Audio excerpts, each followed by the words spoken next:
Welcome back to the MN Homestead. Today we're spending some time giving our orchard a little bit of love. It's been a little dry lately, and so we are taking some time to get them nice and watered up. It's been an interesting adventure today because we don't have any running water yet. So we've been taking the wheeler, a generator, and a sump pump down to the river, filling this trailer up, and then coming back and bucketing everything over the orchard. So I'm going to get you a chance to see what she's looking like now. We've got everything all mulched up underneath, and you can see how she's coming along.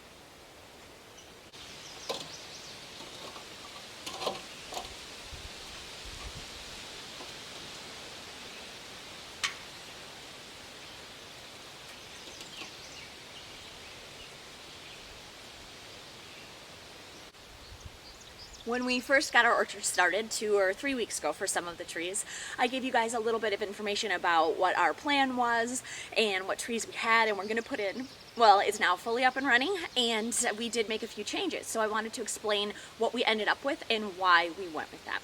So first off, we went with the bulk of our trees as apples. We have 2 Honeycrisp, 2 Harrelson, 1 Sweet 16, and 1 Frostbite. So the first reason that we went with multiple different trees is that they need to cross-pollinate. So if you put 2 of the same apple together, they're actually not going to fruit. They need a different species of apple. So thus the choice to have more than one species. Second was that we love to have the different variety. Honeycrisp are delicious. They're really great as a snacking apple. They do well in zone 4A. We are in 3B, but we're on the cusp, and so we think they're probably going to make it. And then the Frostbite and the Sweet 16 are also really hardy in zone 3B, as are the rest of them. Moving on from the apples, we then have 2 Toka plums. Now, plums do not cross-pollinate. So, I'm sorry, they do need to cross-pollinate. So we should technically have a couple of different species of plum.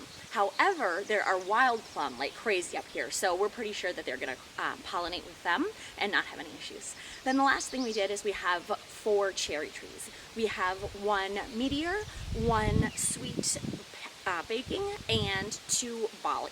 So those are going to keep us nice and filled with mosquitoes, nice and happy throughout the year. So I am excited to show you some more videos of these as we get to the baking and the recipes portion of this year later in the fall, and I'm going to get back to watering. So thank you so much for joining us. Make sure to subscribe below and then hit that follow button so that you get notified every time we have an update here. Check out the blog at themnhomestead.com and follow our adventures on Instagram at the.mn.homestead.